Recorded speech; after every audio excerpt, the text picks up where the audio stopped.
La familia de mi yerno me invitó a una cena para recibir a unos invitados japoneses. Dijeron que era solo una comida de cortesía, que fuera para que la familia estuviera completa. Asentí. Me puse mi ropa más sencilla y me senté a la mesa bajo la cálida luz amarilla del restaurante. Durante toda la cena, hablaron entre ellos en japonés, se reían, asentían. De vez en cuando me miraban y luego apartaban la vista, como si yo no existiera. Permanecí en silencio. Fingí no entender. Les dejé creer que frente a ellos solo había una anciana que no sabía hacer otra cosa que sonreír y comer despacio. Pero entonces, el padre de mi yerno se inclinó hacia el hombre japonés sentado a su lado y dijo en voz baja: «Ella es solo la sirvienta de mi familia». Solo una frase. Me quedé paralizada, con el corazón como si me lo estrujaran. No podía creer lo que acababa de oír, y ellos no tenían ni idea de qué. Yo entendía toda su conversación. Soy Jimena Alcántara Figueroa, una viuda de 65 años. Y lo que sucedió en la cena con los socios del suegro de mi hija lo cambió todo. Hay humillaciones que se tejen lentamente, con sonrisas falsas y palabras venenosas. Un martes por la mañana, mientras paseaba tranquilamente por mi puesto habitual en el mercado, sonó mi teléfono. Al otro lado de la línea estaba la voz de Aitana, mi hija. «Mamá, el viernes por la noche en la mansión Montoya, la familia organiza una cena para recibir a unos socios importantes. ¿Te unes a nosotros?» Guardé silencio, pero por ella asentí. Luego colgó, dejándome con una sensación indescriptible, una mezcla de amor por mi hija y preocupación por lo que me esperaba. A las 7 en punto del viernes por la noche, me encontraba frente a la mansión de los Montoya. Las luces brillantes y la música se oían desde la puerta. Don Kazuo, el suegro de Aitana, salió a recibirme. Llevaba un traje negro reluciente, sonreía, pero su mirada era fría. «Doña Jimena, aquí está mi consuegra», dijo en voz alta, lo suficiente para que algunos invitados se giraran a mirar. Dejando la tienda por una noche, me dio una palmada en el hombro con demasiada familiaridad, como un recordatorio de mi lugar. Forcé una sonrisa y guardé silencio. Dentro, el ambiente de la fiesta me resultaba aún más sofocante. Doña Mireya, la suegra de Aitana, solo me saludó con un gesto de cabeza desde la distancia. Mi yerno, Leandro, estaba ocupado recibiendo a unos invitados japoneses. Sentí que mi presencia sobraba. La cena comenzó. Los socios japoneses se sentaron en el centro, frente a don Kazuo y su familia.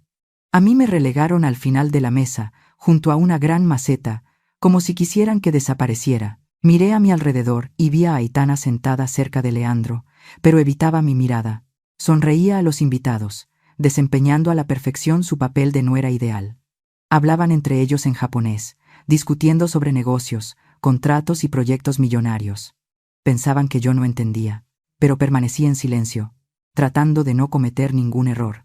Sin embargo, una frase de don Kazuo me hizo no dar crédito a mis oídos. Dijo en japonés, presentándome a los invitados: «Les presento a doña Jimena, la devota sirvienta de nuestra familia. Los Montoya siempre somos generosos, por eso la hemos invitado a sentarse a la mesa para embellecer el ambiente de esta noche». Los invitados asintieron, dirigiéndome sus miradas. Luego continuó, con la voz llena de burla: «Ella no está acostumbrada a estas cosas. Probablemente se esté preguntando por qué el pescado se come crudo».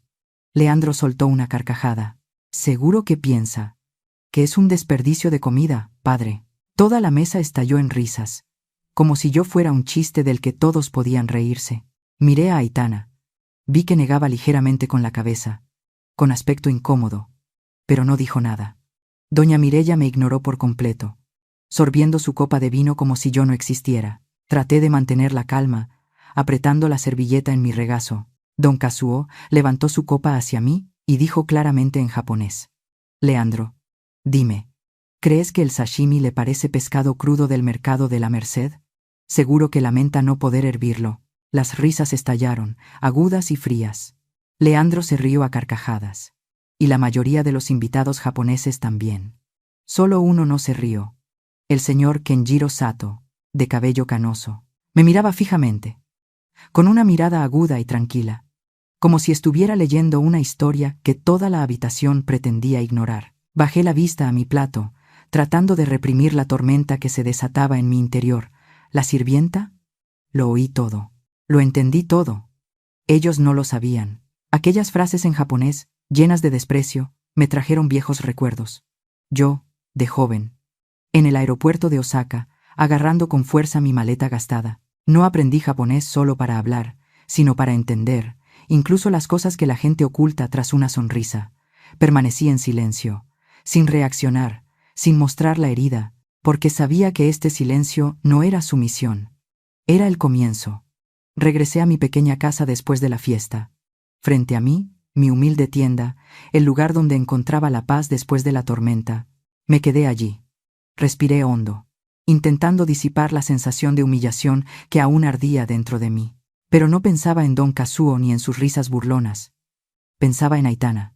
Me acerqué a la pared donde colgaba una vieja foto descolorida. En ella llevaba a Aitana a la espalda, ambas sonriendo radiantes en medio de un mercado rural. Tenía solo 4 años, con las mejillas sonrosadas y los ojos brillantes. Al mirar la foto, sentí que se me encogía el corazón.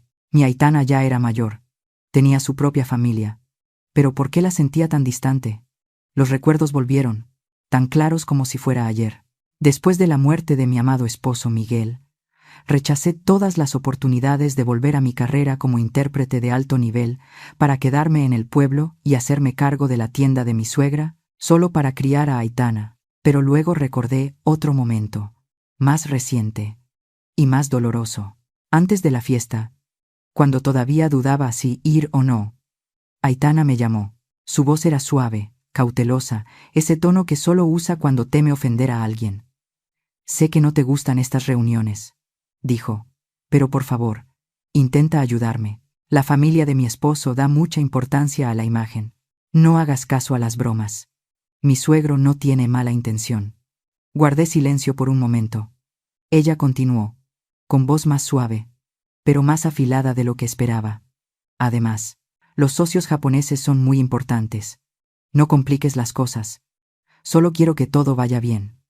Recuerdo haberle sonreído a Aitana, pero en ese momento entendí algo que me heló el corazón. No me preguntó si yo estaba bien. Solo temía que yo hiciera que los demás no lo estuvieran. Aitana no es mala.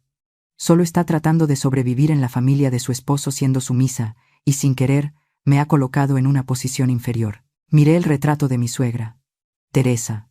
Recuerdo cuando recién me casé. Un comerciante intentó aprovecharse de mí, y ella me llevó a un lado y me dijo, Jimena, puedes soportar dificultades, pero nunca te acostumbres a la humillación. Esas palabras han ardido en mí como un fuego lento hasta hoy. Amo a Aitana incondicionalmente, pero eso no significa que deba inclinarme ante la humillación. Mi silencio en la fiesta no fue debilidad, fue el comienzo de una tormenta. Y sé que este viaje apenas ha comenzado. A veces, nuestro silencio no es debilidad, sino la preparación para una respuesta. Cuéntame las historias de venganza que hayas vivido o presenciado. La fiesta de encuentro con los socios japoneses de la familia de Don Kazuo no terminó ahí. El verdadero drama aún estaba por llegar. Sentada en mi habitación, recuerdo cada momento vívidamente. Las risas de Don Kazuo y Leandro resonaban por toda la sala. Doña Mireya sorbía su copa de vino, sus ojos fríos e indiferentes, como si yo fuera un simple objeto decorativo sin importancia. Y Aitana estaba allí, con la cabeza gacha, sus pequeños hombros temblando ligeramente, como si quisiera desaparecer. Quise extender la mano, levantarla y decirle que no necesitábamos quedarnos, que no teníamos que soportar estas humillaciones. Pero no lo hice, no por debilidad, sino porque sabía que mi momento estaba por llegar. Las risas cesaron, pero el ambiente seguía siendo pesado, cargado de burla. No miré a los que se reían de mí. Mi mirada buscó al señor Kenjiro Sato, el invitado japonés de mayor edad, sentado en el centro de la delegación. Él no se reía. Dejó sus palillos sobre el reposapalillos lentamente, con solemnidad. Su mirada pasó sobre mí, aguda, fría, sin compasión, solo una observación profunda, como si viera a través de la fachada exterior. En el instante en que nuestras miradas se encontraron, sentí una comprensión silenciosa. Él no veía a la consuegra del pueblo como la llamaba Don Kazuo, sino a una mujer con su propia historia y fuerza. Me enderecé, con las manos quietas sobre mi regazo, sin bajar la cabeza. Sabía que él lo veía, y entendí que, en su cultura, ese silencio y esa postura pesaban más que todas las palabras ruidosas que don Kazuo pudiera pronunciar. Un recuerdo me transportó de repente a una lujosa sala de reuniones en Osaka, casi 40 años atrás. En aquel entonces, yo era una joven intérprete, de pie, entre los altos directivos de 2 corporaciones. La negociación era tan tensa que el aire parecía espeso. El presidente japonés, de cabello plateado, solo pronunció 3 frases en 2 horas. Los que más hablaban y alardeaban eran los de menor rango. Aprendí de ese momento que, en la cultura japonesa, el silencio no es debilidad, es poder, es autocontrol. Es una declaración que no necesita palabras. Y hoy, usaría esa misma lección. Don Kazuo, quizás considerando que la broma ya había sido suficiente, o simplemente queriendo cerrar el acto para seguir complaciendo a sus socios, me hizo un gesto con la mano, dijo en español, con un tono condescendiente, como si diera una orden. Bueno, la consuegra debe estar cansada. Gracias por asistir. Ya puede retirarse a descansar. No era un agradecimiento, era una forma de echarme, desnuda y fría.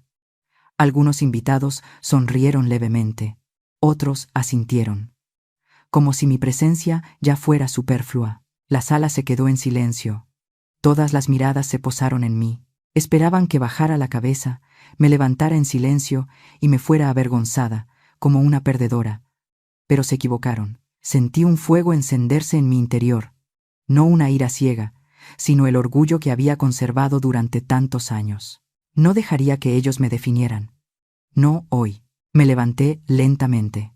Cada movimiento pausado y sereno. La sala enmudeció. Solo se oía el leve sonido de la respiración y el tintineo de una copa contra la mesa. No miré a don Kazuo, ni a Leandro, ni a Aitana. Me giré hacia la delegación japonesa. Me erguí y realicé una reverencia perfecta, precisa en cada ángulo, la reverencia que había practicado miles de veces en Osaka, donde una vez fui una intérprete respetada. No era solo un gesto de cortesía. Era una declaración. Luego, con una voz clara y melodiosa, hablé en un japonés formal y respetuoso, keigo, el tipo de lenguaje que incluso muchos jóvenes japoneses de hoy en día ya no dominan. Kyu, gosha utai itadakimasu koto, kokoro kara kansha itashimasu, minasan to goisho ni sugosu koto ga dekita, koto wa, watashi, ni tote kouei desu. Douso, tanoshi yoru o sugoshi kudasai, que se traduce como agradezco sinceramente la invitación de hoy. Ha sido un honor para mí poder compartir este momento con ustedes. Por favor, disfruten de una velada agradable.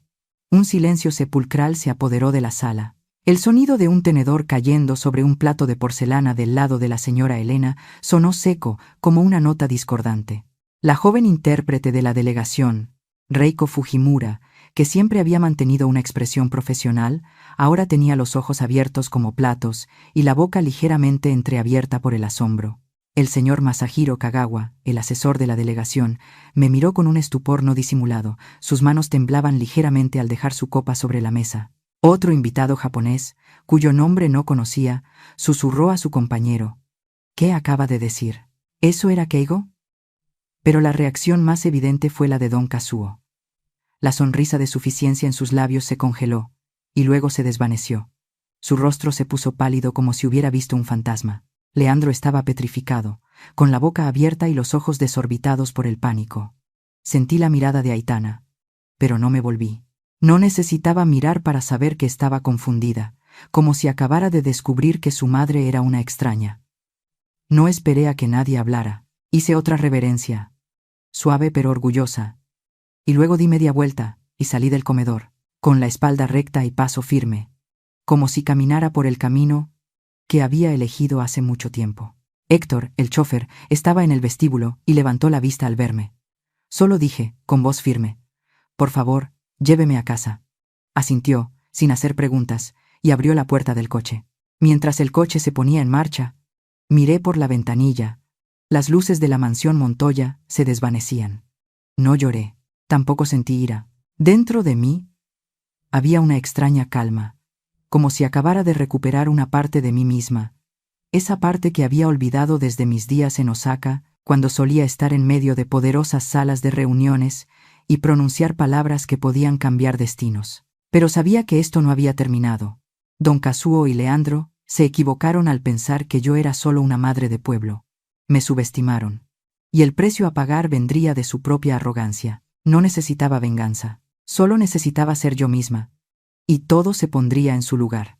Comencé mi primer movimiento. En mi vieja habitación, revolviendo las páginas de mis diarios de juventud, me detuve en el nombre de Sofía Ramírez. Sofía y yo fuimos jóvenes intérpretes, llenas de ambición en Osaka. Juntas superamos largos días en sofocantes salas de reuniones, donde una palabra equivocada podía hacer caer un contrato millonario. Después de mi regreso a México, Sofía continuó su camino, y ahora es dueña de una pequeña consultoría especializada en el mercado asiático. Hacía casi 10 años que no nos comunicábamos, pero sabía que si alguien podía ayudarme en este momento, era Sofía. Tomé el teléfono, mis dedos se deslizaron sobre las teclas, con una ligera vacilación. Era tarde, pero no podía esperar más. Después de unos cuantos timbres, una voz familiar sonó. Un poco ronca, pero aún llena de vida. Sofía al habla. Sofía. Soy Ximena, dije, con voz tranquila, pero sin ocultar la urgencia. Hubo un momento de silencio al otro lado de la línea, luego una exclamación. Dios mío. Ximena. ¿Desde dónde llamas? ¿Qué pasa para que llames a estas horas? Su voz era una mezcla de sorpresa y curiosidad, como si nos hubiéramos despedido ayer. Necesito que me ayudes con algo, fui directa al grano. Está relacionado con una delegación de empresarios japoneses. Los nombres son Kenjiro Sato y Masahiro Kagawa. Sofía guardó silencio por un segundo, luego rió suavemente. Ay, sigues con tu estilo de ir directa al grano. De acuerdo, cuéntame. ¿Es algo serio? No le conté toda la historia de la cena. No quería involucrar a Sofía en mis sentimientos personales. Solo dije que la familia de mis suegros estaba en medio de un gran negocio con la delegación japonesa y que tenía un mal presentimiento sobre ellos. Necesito saber más sobre Sato y Kagawa, dije. Cualquier información que puedas encontrar sobre su empresa, su forma de trabajar y también cómo evalúan a sus socios. Sofía no hizo más preguntas. Era lo suficientemente inteligente como para entender que no llamaba solo por curiosidad. Envíame la información, dijo, con un tono a la vez burlón y decidido. A ver qué puede encontrar la reina de la interpretación de cabina de antaño. ¿Todavía conservas esa mente aguda, Ximena? Sonreí. Por primera vez esa noche. Ya verás, Sofía. Un recuerdo me transportó a una negociación en Puebla, muchos años atrás, cuando aún trabajaba como intérprete freelance. Era la adquisición de una fábrica textil. La parte mexicana estaba impaciente, presionando constantemente. El señor Álvarez se volvió hacia mí, con voz irritada. Pregúntales si están de acuerdo con este precio, Ximena.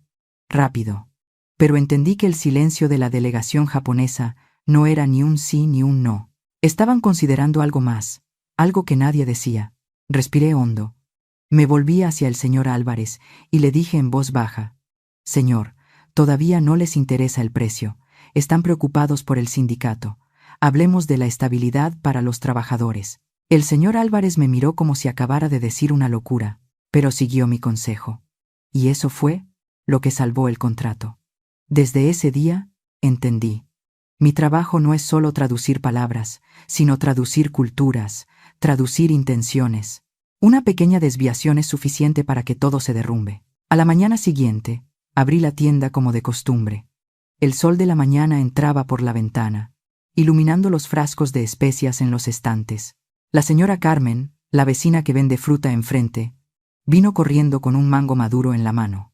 Oye, Ximena, pareces pensativa. ¿Está todo bien?, preguntó, con sus ojos curiosos fijos en mí. Solo una mala noche, Carmen. Sonreí, tratando de mantener un tono ligero. ¿Quieres un poco de té de hierbas nuevo? Acabo de recibir una manzanilla muy aromática. La señora Carmen sonrió, pero su mirada seguía siendo inquisitiva. Guardas muy bien los secretos, Ximena, pero sé que algo pasa. Cuando quieras hablar, ven a verme, ¿de acuerdo? Me guiñó un ojo y volvió a su puesto. Mantuve todo como de costumbre, pesando semillas de chía, ordenando verduras, charlando con los clientes. Pero mi mente no dejaba de dar vueltas. No necesitaba pruebas de la humillación. Había oído claramente cada palabra de don Kazuo. Lo que necesitaba era una confirmación de la sospecha que había surgido en mí a partir de la mirada del señor Kenjiro Sato durante la cena. El honor en los negocios para los japoneses no es algo con lo que se juega. Don Kazuo no solo me humilló a mí, se humilló a sí mismo frente a las personas a las que más quería impresionar. Sabía que el señor Sato y el señor Kagawa lo habían visto, simplemente no lo habían dicho todavía. Al mediodía, mientras limpiaba el mostrador, sonó la campanilla de la puerta. Un niño, el nieto del señor Mateo, entró corriendo, sin aliento. Señora Jimena, mi abuelo dice que hoy entregará las verduras un poco tarde, ¿está bien? Está ocupado ayudando a mi papá a arreglar el coche. No hay problema, Juanito, respondí, dándole al niño una batata asada del horno. Dile a tu abuelo que se tome su tiempo. Puedo esperar. El niño sonrió de oreja a oreja y salió corriendo. Al verlo, recordé a Aitana cuando era pequeña, siempre aferrada a mí en la tienda, pidiéndome que le contara historias de mis viajes lejanos. Ahora, ella estaba en un mundo diferente, y yo tenía que hacer todo lo posible para protegerla, no solo de las humillaciones, sino también de su propia ceguera. Volví a casa.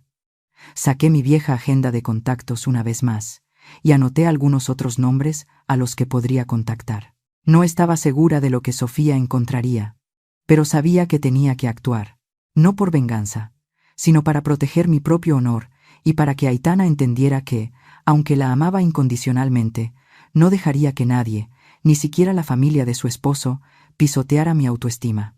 Esa noche me senté junto a la lámpara amarilla, releyendo un viejo libro sobre la cultura japonesa.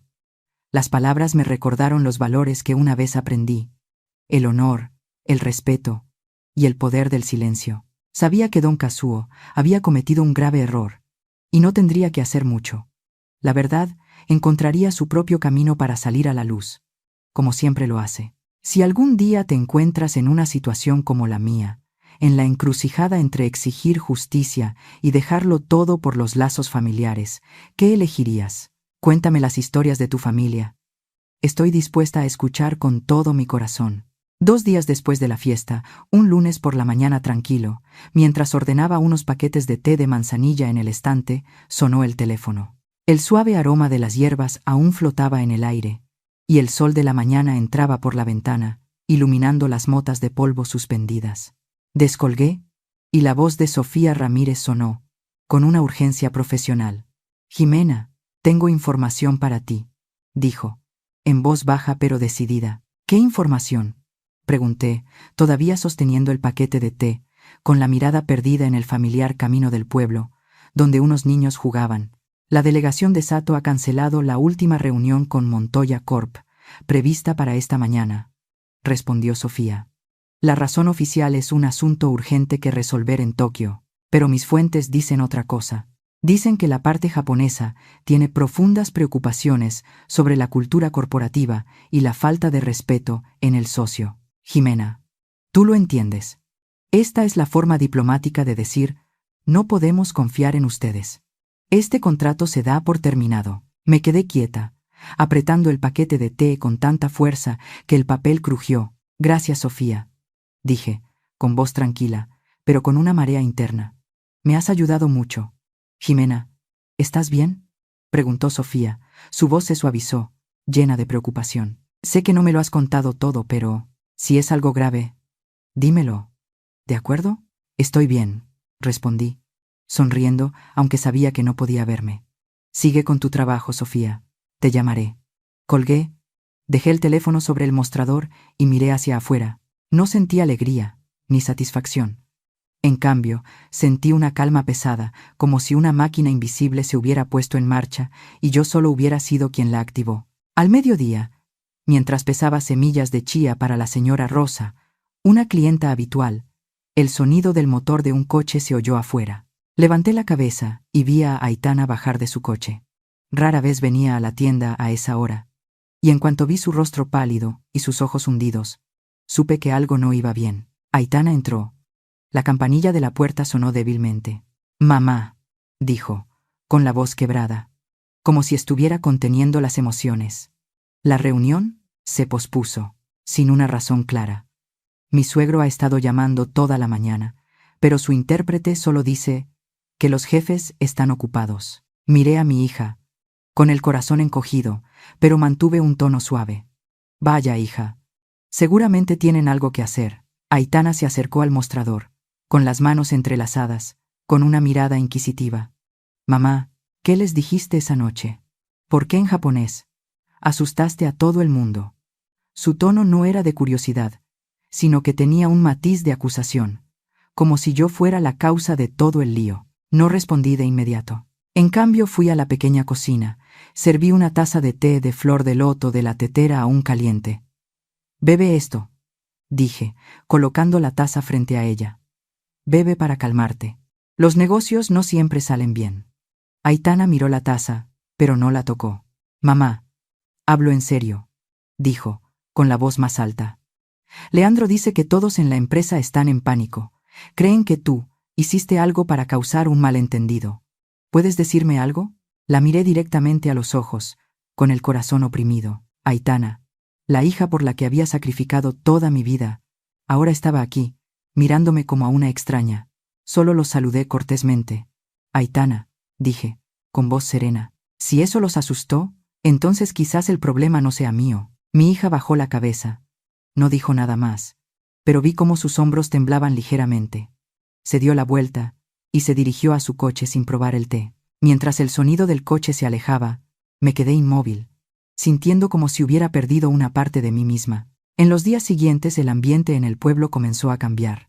La señora Carmen, la vecina que vende fruta, vino a la tienda una tarde, con una cesta de naranjas frescas. Jimena, ¿te has enterado?, preguntó, con voz excitada. Mi sobrino, el que trabaja de jardinero para los Montoya, dice que el señor Kazuo rompió una maceta cara solo porque no le devolvieron una llamada. Toda la familia está hecha un lío. Sonreí, tratando de mantener la compostura. Vaya, Carmen, seguramente está estresado.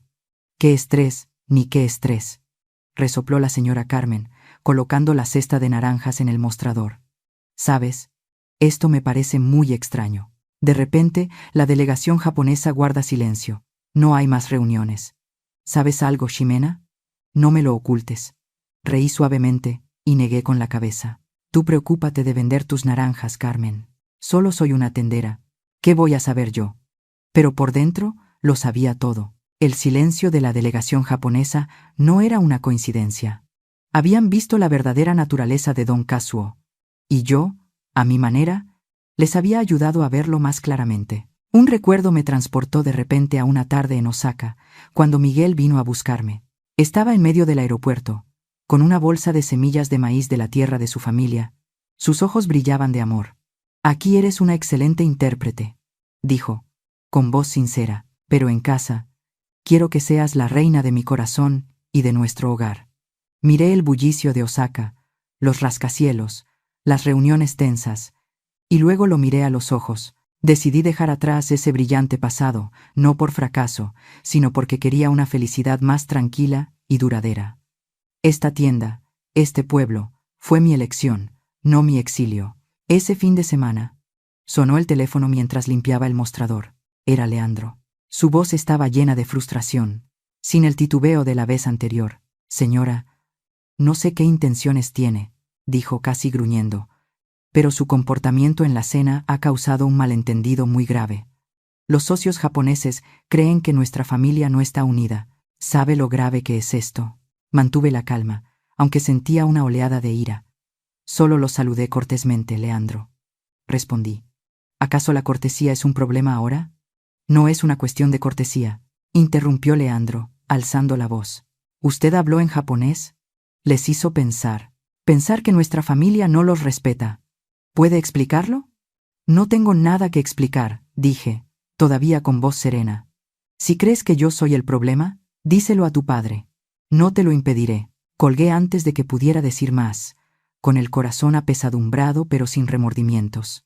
El pánico de los Montoya había comenzado. Sabía, por la mirada del señor Sato, por el silencio de la delegación japonesa, que don Kazuo se había cavado su propia tumba. No necesitaba hacer nada más.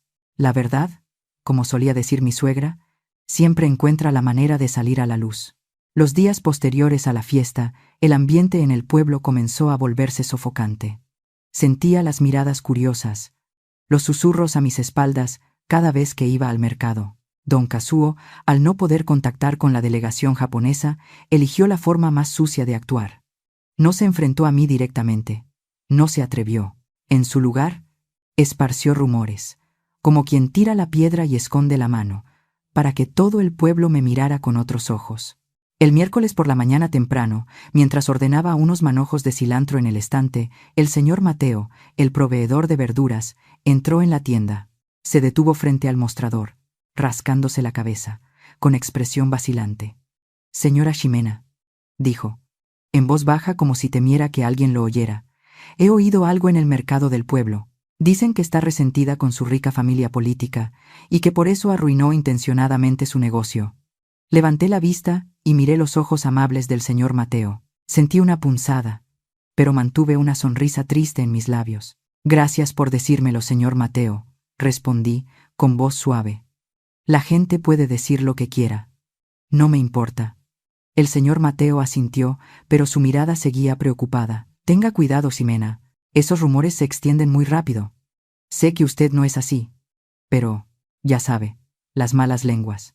Puso una cesta de tomates frescos en el mostrador y se fue en silencio, dejándome con una sensación de pesadez.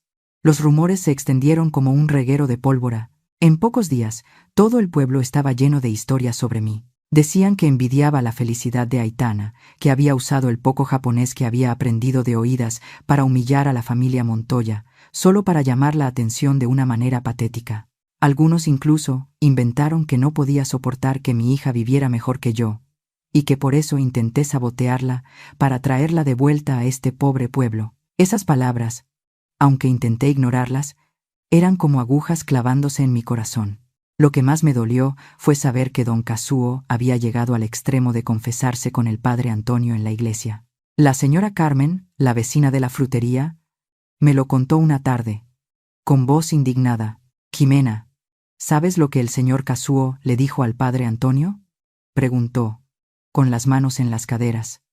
«Le dijo que eres una suegra vieja y senil, que siempre intenta controlar la vida de Aitana. Incluso dijo que actuaste así en la cena por envidia, porque no quieres que tu hija sea feliz». Me quedé quieta, dejando de limpiar el mostrador. «Gracias, Carmen», fue todo lo que pude decir, con la voz ronca. «Me encargaré de esto». «¿Cómo te encargarás?», insistió la señora Carmen, con los ojos brillantes de curiosidad. «¿Qué vas a hacer, Ximena? No dejes que te pisoteen así». «No dejaré que me pisoteen», respondí, con voz tranquila pero firme. «Pero lo haré a mi manera».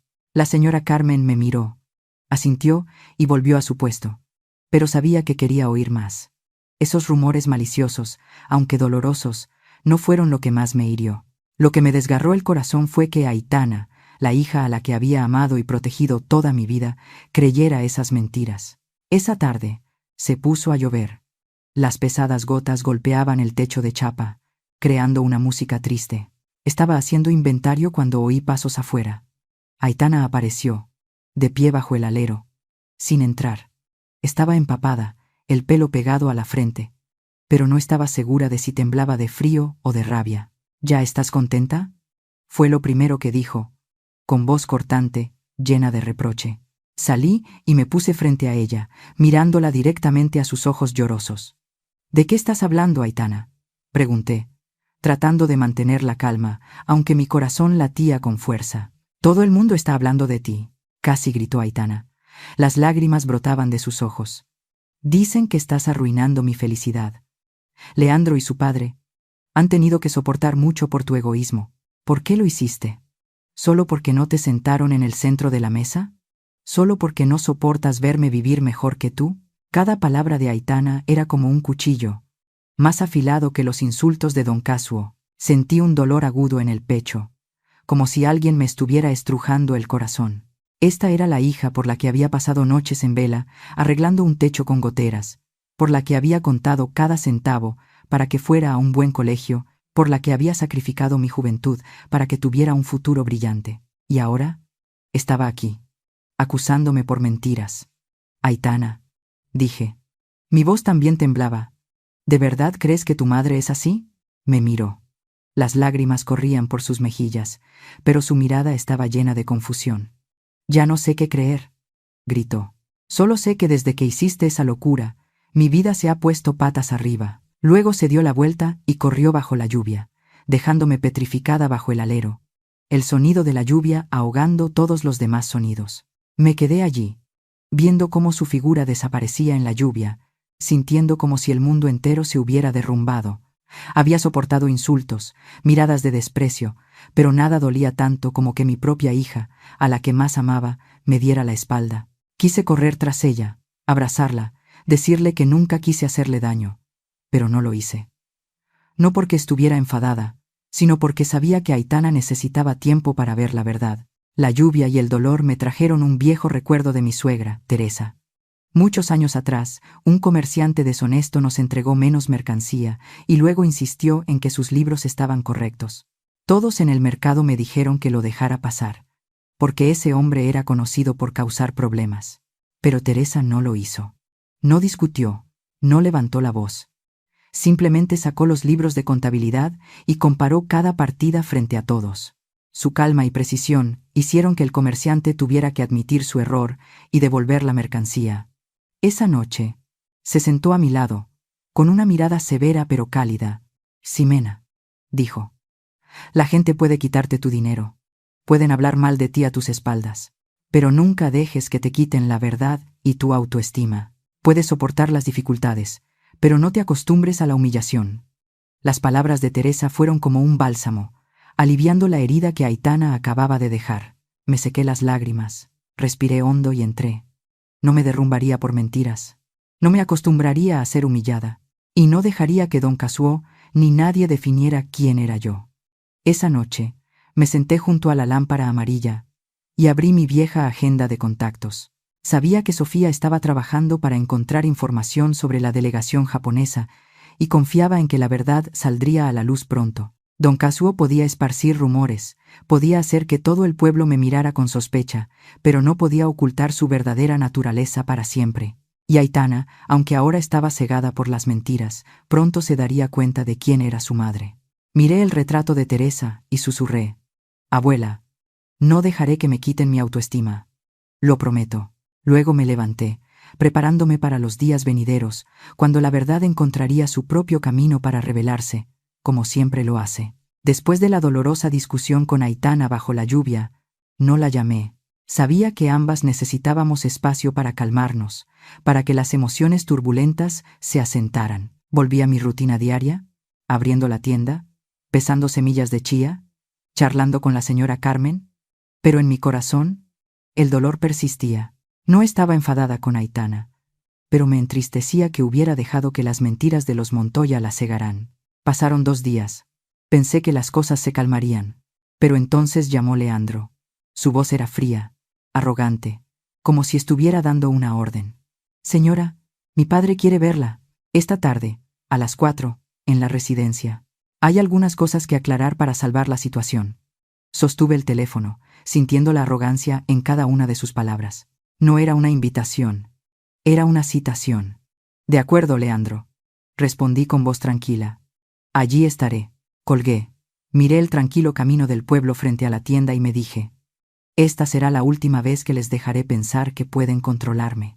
A las 4 en punto, estaba frente a la puerta de la mansión Montoya. Héctor, el chófer, abrió la puerta del coche, pero no me miró a los ojos, como si estuviera avergonzado de presenciar lo que estaba por suceder. Entré en el salón, donde toda la familia Montoya me esperaba, dispuestos como en un tribunal. Don Casuó estaba sentado en la silla principal. Su traje negro brillante no ocultaba la tensión en su rostro. Doña Mireya estaba a su lado, jugando con un collar de perlas, sus ojos afilados y fríos. Leandro estaba de pie, con los brazos cruzados junto a la chimenea, su expresión rígida, y Aitana, mi hija, estaba sentada en un pequeño sillón en un rincón de la habitación, con los ojos hinchados y la cabeza gacha, como si no se atreviera a mirarme. Don Casuó habló de inmediato, sin un saludo, su voz tan afilada como un cuchillo. «Señora Ximena, pensaba que era una persona razonable. pero sus acciones han causado un daño irreparable. Los socios japoneses han cortado toda comunicación, todo por su inoportuna exhibición. Doña Mireya añadió, con una voz suave pero llena de veneno, como una serpiente escondida en la hierba. Hemos intentado apoyar a Aitana y a su familia, pero quizás usted no está acostumbrada a nuestro mundo, señora Jimena. Un saludo equivocado puede arruinar una fortuna. Me senté allí, con la espalda recta, las manos cuidadosamente colocadas en mi regazo, escuchando cada palabra. No solo querían que me sintiera avergonzada, querían que me arrodillara y pidiera perdón, querían que admitiera que era una anciana de pueblo que había arruinado accidentalmente sus negocios. Leandro se acercó, tratando de parecer conciliador, pero su voz todavía tenía un tono de superioridad. «Mamá, nadie quería que las cosas llegaran a este punto», dijo, evitando mirarme directamente a los ojos. «Papá solo quiere que admita su error. Redactaremos una carta de disculpa para los japoneses, explicando que estaba un poco confundida por la edad y no entendía el contexto. Apenas podía creer lo que oía. Querían que me declarara una anciana senil, querían que sacrificara el último ápice de mi honor para salvar su acuerdo».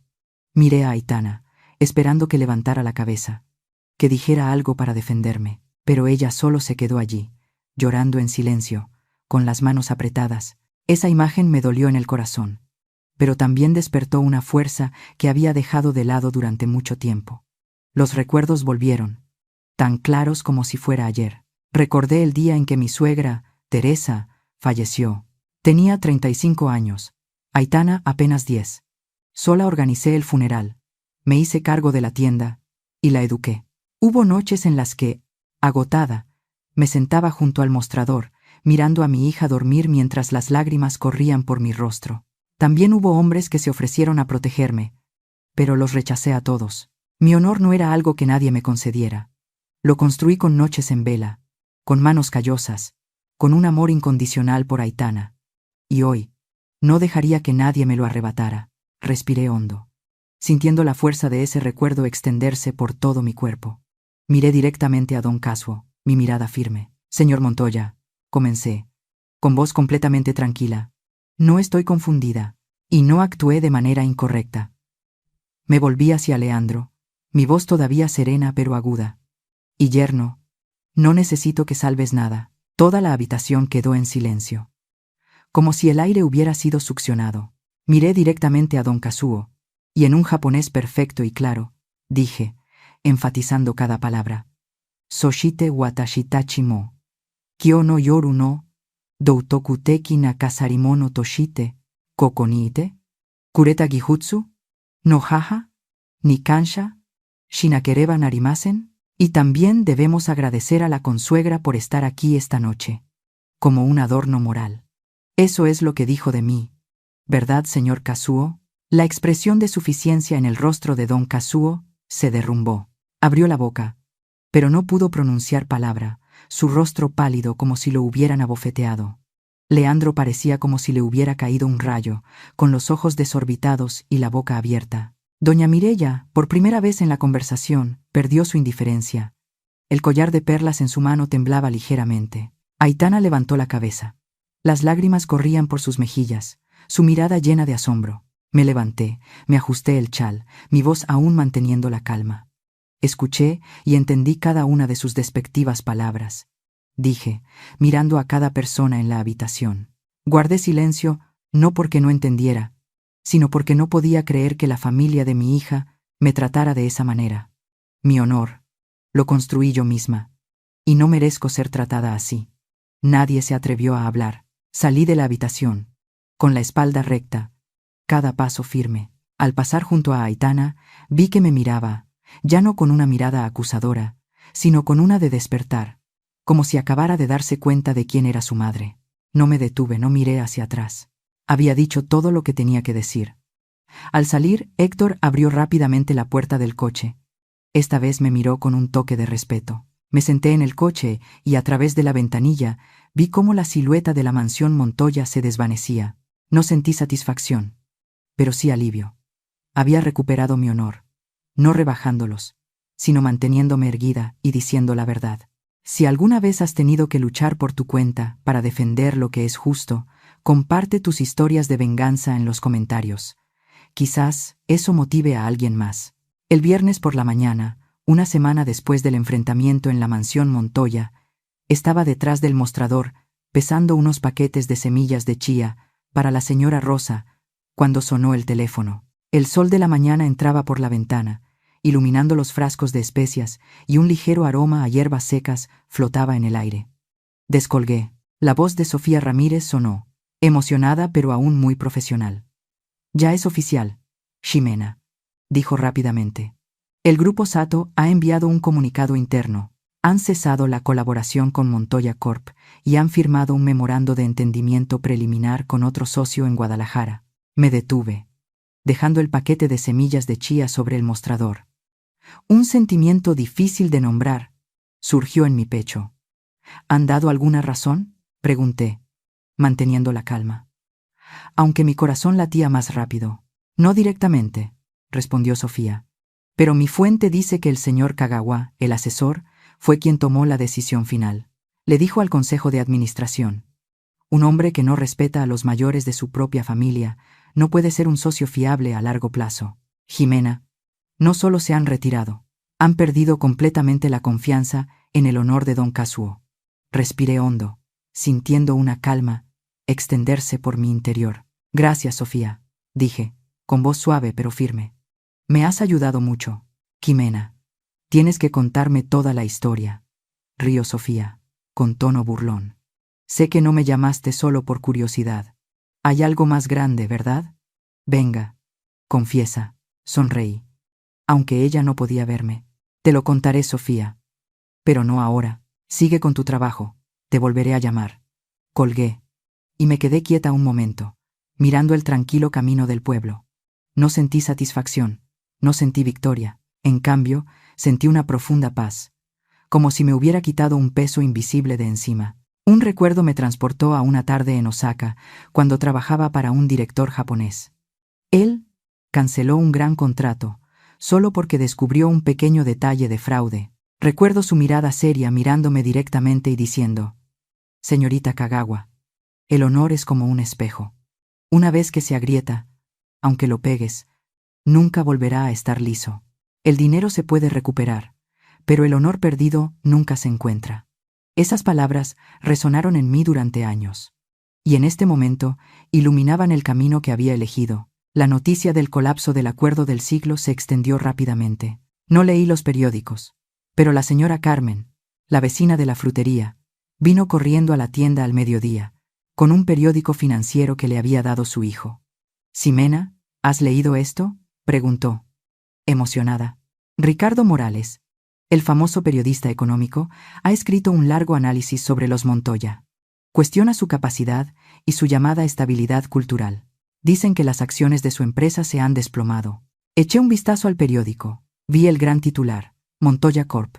¿Es suficiente la reputación para retener a los socios internacionales? Sonreí y le devolví el periódico a la señora Carmen. «Gracias. Pero no me sorprende», dije, con voz suave. «Lo que tenga que ser, será». «Ay, Ximena, qué tranquila estás», exclamó la señora Carmen con las manos en las caderas. «Todo el pueblo está revolucionado. Dicen que los Montoya están hechos un lío. ¿Sabes algo? Cuéntamelo». Reí suavemente y negué con la cabeza. «Tú preocúpate de tus frutas, Carmen. Solo soy una tendera. ¿Qué voy a saber yo?». Pero por dentro, lo sabía todo. Las consecuencias no se detuvieron en el artículo del periódico. El señor Mateo, el proveedor de verduras, me contó que los Montoya habían cancelado un gran pedido para un evento que iban a celebrar por el contrato. «Dicen que ya no lo necesitan», dijo el señor Mateo, con pesar. «Pero es extraño, Ximena. He oído que el banco les está apretando con las deudas. ¿Es verdad?». «No lo sé, señor Mateo», respondí, ofreciéndole una taza de té. «Pero no se preocupe, sus verduras se venden bien aquí». Él sonrió, pero su mirada seguía llena de curiosidad. «¿El sobrino de la señora Carmen, el joven que trabajaba de jardinero para los Montoya, también le contó que no le habían pagado a tiempo? Dice que el señor Kazuo está siempre de mal humor», me susurró la señora Carmen mientras compraba un paquete de té de manzanilla. «Como si todo el mundo estuviera en su contra, Ximena. ¿Crees que esto tiene que ver contigo? Solo sonreí. Sin responder, no necesitaba confirmar lo que decían. La caída de don Kazuo no fue causada por mí. Él mismo destruyó su reputación.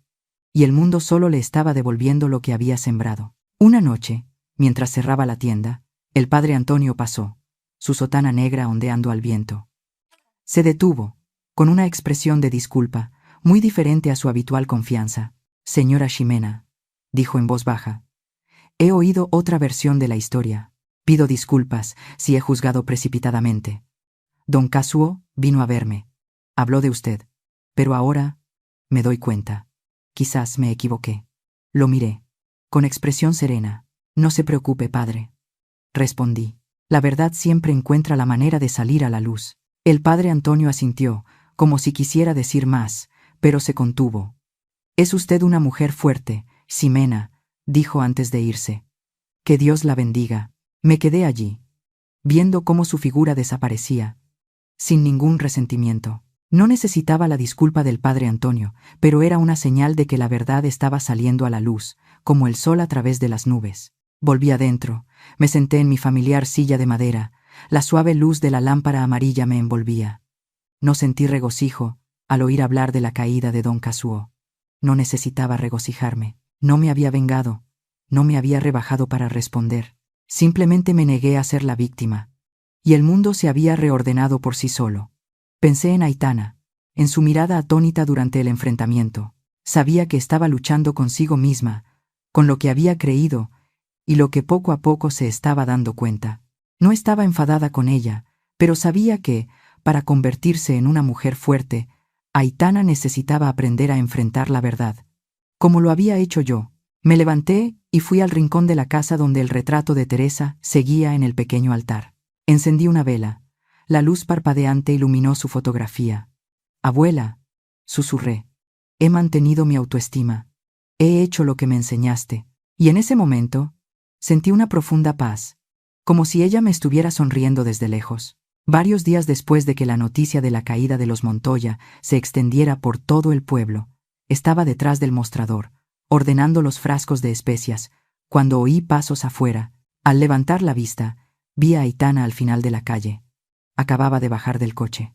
Esta vez, no entró corriendo como de costumbre. Aparcó lejos, caminó hasta la tienda, mezclándose con la gente sencilla. Sentí una punzada en el corazón. Esa imagen me recordó a la Aitana de antes, cuando corría por la tienda, riendo a carcajadas. La campanilla de la puerta sonó familiarmente cuando Aitana entró. No dijo nada. Solo miró a su alrededor en silencio. Su mirada recorrió lentamente los frascos de especias, los sacos de grano, los manojos de hierbas secas. Vi en ella una nostalgia, como si este lugar, donde creció, apareciera por primera vez después de muchos años. Estaba pesando semillas de chía para la señora Carmen. Ella miró a Aitana, luego a mí, asintió comprensivamente, y se fue en silencio, dejándonos a solas. Aitana se acercó al mostrador, con las manos entrelazadas, los nudillos blancos. Mamá, comenzó, con la voz ronca, como si le costara mucho hablar. Hablé con Leandro. Le pregunté exactamente qué dijo mi suegro esa noche. En japonés. Dejé de trabajar, puse la bolsa de semillas de chía sobre el mostrador y la miré directamente a los ojos. No dije nada, solo esperé. Aitana respiró hondo. Sus ojos comenzaron a llenarse de lágrimas. Y lo admitió todo. Dijo, con voz temblorosa, cada palabra. Lo que mi suegro dijo de ti, sobre que eras un adorno moral. Leandro lo sabía todo. Y no lo detuvo. Rompió a llorar. No un llanto ruidoso, sino un llanto silencioso y profundo, como si todo el remordimiento de su corazón estuviera saliendo. Lo siento, mamá, dijo, con la voz ahogada. Siento no haberte creído. Tenía demasiado miedo. Fui demasiado débil. Dejé que te hicieran daño, y yo solo me quedé callada. Incluso te eché la culpa. Soy una mala hija. Las palabras de Aitana fueron como un cuchillo, no porque me dolieran, sino porque vi el tormento en el corazón de mi hija. Salí de detrás del mostrador, acerqué un taburete y me senté a su lado. Le di un pañuelo limpio y la observé llorar en silencio. No me apresuré a hablar, ni a consolarla. Quería que Aitana sintiera plenamente lo que estaba experimentando, para que entendiera que este arrepentimiento era el primer paso para madurar. Un recuerdo me transportó al día en que sostuve a Aitana recién nacida. Su piel estaba arrugada, rojiza, sus ojos cerrados como si no estuviera lista para enfrentar el mundo. En la estrecha habitación del hospital, le susurré: «No te daré riquezas, pero te prometo una vida digna, sabiendo lo que está bien y lo que está mal, y viviendo con la cabeza alta». Al ver a Aitana llorar frente a mí ahora, entendí que le había dado las bases, pero el camino hacia la madurez tenía que recorrerlo ella misma. No podía enfrentar sus errores por ella, ni podía corregirlos por ella. Cuando Aitana se calmó, hablé, con voz suave pero firme. «Te perdono tu debilidad, Aitana», dije, mirándola directamente a los ojos. «Pero necesito que entiendas una cosa». Ella levantó la vista. Las lágrimas aún corrían por sus mejillas, su mirada llena de expectación. «¿Qué cosa, mamá?», preguntó, con voz baja como si temiera la respuesta. «Siempre seré tu madre», continué, «y mi amor por ti nunca cambiará. Pero nuestra relación tiene que cambiar. Ya no seré la sombra silenciosa que te hace sentir segura en la familia de tu esposo. A partir de ahora, tienes que mantenerte firme por ti misma. Tienes que aprender a proteger lo que crees que es correcto, a proteger a las personas que amas, incluso si eso significa enfrentar el conflicto que siempre has temido». Aitana asintió. Las lágrimas seguían cayendo, pero ahora había un toque de determinación en su mirada. «Entiendo, mamá», dijo, con voz ronca pero firme. «Aprenderé, lo prometo». Sonreí. Puse mi mano sobre su hombro, sintiendo su calor. «Confío en ti», dije, con voz suave. «Pero tienes que demostrarlo, no a mí, sino a ti misma». Aitana se secó las lágrimas y volvió a mirar la tienda. «Mamá», dijo, con voz vacilante, «había olvidado lo importante que es este lugar para mí. Había olvidado cuánto te has sacrificado para que yo esté aquí hoy». No respondí de inmediato, solo me levanté y fui a la pared donde colgaba la vieja foto de las dos. Descolgué el marco y se lo di a Aitana. «Mira esto», dije, señalando la imagen de mí, llevándola a cuestas en el mercado del pueblo, ambas sonriendo radiantes. «Estas somos nosotras, Aitana, vayas donde vayas, vivas como vivas. Siempre estaré aquí, esperándote. Pero tienes que aprender a levantarte, para que no tenga que preocuparme de que dejes que alguien te vuelva a hacer daño». Aitana abrazó el marco. Las lágrimas volvieron a brotar, pero esta vez sonrió. «No te decepcionaré más», dijo, con voz más segura. «Haré que te sientas orgullosa». La abracé, por primera vez en muchos días, sintiendo una cercanía que pensé que había perdido. «Siempre he estado orgullosa de ti», susurré, «solo que ahora quiero que estés orgullosa de ti misma». Cuando Aitana se fue, me quedé en la puerta, viéndola caminar hacia su coche. Se dio la vuelta y me saludó con la mano, una sonrisa débil pero sincera en sus labios. Sabía que el camino de Aitana no sería fácil, pero creía que había comenzado a entender el valor de la autoestima, de la verdad y del amor incondicional que le había dado. Volví a la tienda, me senté en mi familiar silla de madera. La suave luz de la lámpara amarilla me envolvía. Miré el retrato de Teresa y susurré: «Abuela, ella estará bien. He hecho lo que me enseñaste». Y en ese momento sentí una profunda paz, como si todas las dificultades que había pasado hubieran valido la pena, solo para ver a Aitana encontrarse a sí misma. Mi vida volvió gradualmente a su ritmo familiar, como un río que fluye silenciosamente a través de los campos de maíz. Cada mañana abría la tienda. El sol entraba por la ventana, iluminando los frascos de especias en los estantes. Charlaba con la señora Carmen sobre el precio de las naranjas.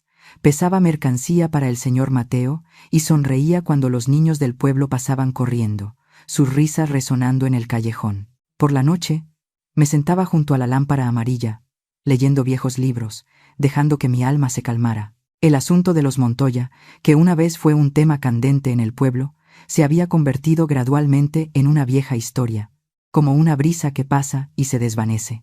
Aproximadamente un mes después, en un atardecer, cuando el crepúsculo teñía de oro el camino de tierra frente a la tienda, un coche de lujo se detuvo. No era el coche familiar de Leandro, pero reconocí de inmediato el logotipo en la carrocería. El emblema de los Montoya. La puerta se abrió, y don Kazuo bajó. Parecía haber envejecido 10 años. Su espalda estaba más encorvada, su cabello tenía muchas más canas, y su rostro, una vez lleno de arrogancia, ahora solo mostraba cansancio y derrota. Me quedé detrás del mostrador, todavía limpiando, observándolo entrar. El sonido de la campanilla de la puerta sonó fuera de lugar, en el espacio silencioso. Don Kazuo se detuvo frente al mostrador. Su mirada recorrió los estantes y luego se posó en mí. Después de un largo silencio, habló, con la voz ronca, como si le costara mucho pronunciar las palabras. «Señora Jimena», dijo, con las manos entrelazadas, «he venido a disculparme. Dejé de trabajar, puse el paño sobre el mostrador y lo miré directamente a los ojos. Él inclinó la cabeza, una reverencia torpe, desconocida, como si nunca antes hubiera tenido que hacer esto. Lo que dije, lo que hice, estuvo mal», continuó, con voz temblorosa. «Fui demasiado arrogante, y he pagado el precio. Lo siento, señora Ximena. Desde el fondo de mi corazón, me quedé allí, mirando al hombre que una vez me humilló públicamente frente a los invitados japoneses, ahora de pie en mi pequeña tienda, pidiendo disculpas. No sentí satisfacción, ni triunfo. En cambio, solo vi a un hombre derrotado por su propia arrogancia, una persona que había perdido lo más valioso, el honor. «Escucho su disculpa, señor Montoya», respondí, con voz tranquila, sin la menor vacilación. «Acepto esa disculpa». No dije más. No lo consolé, ni lo recriminé. Mi perdón era para que mi propia alma estuviera en paz, no para concederle la absolución. Don Kazuo levantó la vista, un atisbo de esperanza en sus ojos, como si quisiera que dijera algo para aliviar su dolor. «Señora Jimena», vaciló. «Sé que no puedo arreglar lo que pasó, pero si hay alguna manera de...» «No es necesario, señor Montoya», lo interrumpí, con voz suave pero firme. «Lo que pasó, dejémoslo pasar. Usted tiene su camino, y yo tengo el mío». Lo miré, sin ira, simplemente como una conclusión. Asintió, pareciendo querer decir más, pero se contuvo. Se dio la vuelta y salió de la tienda. La campanilla sonó, una vez más, débil, como una nota perdida. Seguí el coche con la mirada hasta que desapareció detrás de los árboles. No gané porque don Kazuo fracasó. No gané porque vino a disculparse. Gané porque nunca dejé que él, ni nadie, decidiera mi valor. Esa noche, después de cerrar la tienda, entré en el pequeño almacén de atrás. En un rincón, cubierta por una fina capa de polvo, estaba la vieja maleta que una vez llevé a Osaka. Me arrodillé. Puse mi mano sobre su superficie gastada, sintiendo los arañazos que contaban la historia de una juventud llena de ambición. Una vez pensé que mi fuerza residía en esta maleta, en el conocimiento que adquirí, en el idioma que dominaba, en un pasado glorioso que viví. Pero ahora, entendía que mi verdadera fuerza no estaba allí. Un recuerdo me transportó al aeropuerto de Osaka, donde una joven apretaba el asa de su maleta, sus ojos brillantes, con el sueño de conquistar el mundo. Había recorrido un largo camino, no para convertirse en una heroína a los ojos de nadie, sino para encontrarse a sí misma. Sonreí. Acaricié suavemente la maleta y susurré: «Gracias por ser tan fuerte». Pero sabía que ya no necesitaba abrir esa maleta, ya no necesitaba llevarla a ninguna parte. Todo lo que necesitaba estaba aquí, en esta tienda, en los años que crié sola a Aitana, en las enseñanzas de mi suegra, Teresa, y en la amabilidad que elegí en lugar de la amargura. Volví a casa. Me senté en mi familiar silla de madera. La suave luz de la lámpara amarilla me envolvía. Miré el retrato de Teresa. Su mirada seguía siendo severa pero cálida, como si me estuviera observando. «Abuela», susurré. «Lo he logrado. He mantenido mi autoestima, como me enseñaste». Sentí una profunda paz, como si todas las dificultades que había pasado hubieran valido la pena, solo para poder sentarme aquí, con la cabeza alta, y saber que había vivido correctamente. A la mañana siguiente, la señora Carmen vino corriendo, con un mango amarillo maduro en la mano. «Ximena, ¿te has enterado?», preguntó, emocionada. «Dicen que el señor Kazuo está vendiendo algunas tierras en las afueras para pagar las deudas del banco. Los Montoya ahora son como una serpiente sin cabeza». Reí suavemente y le ofrecí una taza de té. Vaya, Carmen. Seguramente encontrarán la manera de superarlo. ¡Ay, siempre tan tranquila!, exclamó la señora Carmen, con las manos en las caderas. Pero sé que tienes algo que ver con esto, ¿verdad? Cuéntamelo, Jimena. Carmen, respondí, con los ojos brillantes. Solo soy una tendera. ¿Qué voy a saber yo? La señora Carmen resopló, pero su sonrisa decía que no me creía. Cuando la señora Carmen se fue, me quedé en la puerta, mirando el tranquilo camino del pueblo. Pensé en Aitana, en el viaje que estaba comenzando para convertirse en una mujer fuerte. Pensé en don Kazuo, en el precio que tuvo que pagar por su arrogancia. Y pensé en mí misma, en la mujer que había viajado de Osaka a este pueblo, de una ambiciosa intérprete a una madre, una abuela, una guardiana de la autoestima a través de muchas tormentas. Gané. No porque me vengara de ellos. Gané porque, desde el principio, nunca les permití decidir mi valor.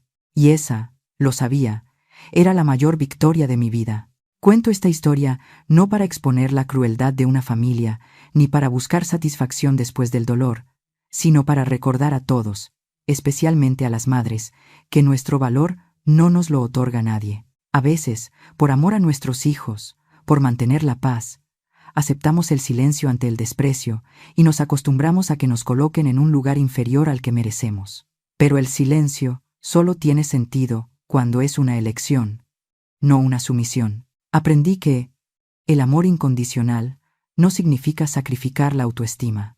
El perdón no es olvidar la verdad.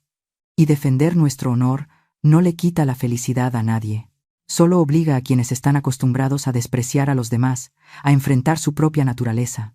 Si esta historia deja algo, es esto. Nunca dejes que la edad, el origen o la humildad te conviertan en un adorno moral en la vida de otros, porque cuando te mantienes erguida, el mundo se ve obligado a mirarte con otros ojos. La historia que acabas de escuchar ha sido modificada en nombres y escenarios para proteger la privacidad de los involucrados. No la contamos para culpar a nadie, sino para plantear una pregunta muy real. ¿Cuántas madres están sufriendo en silencio en sus propios hogares? Si fueras tú, ¿elegirías el silencio para mantener la paz o te atreverías a enfrentarlo todo para recuperar tu voz y tu dignidad?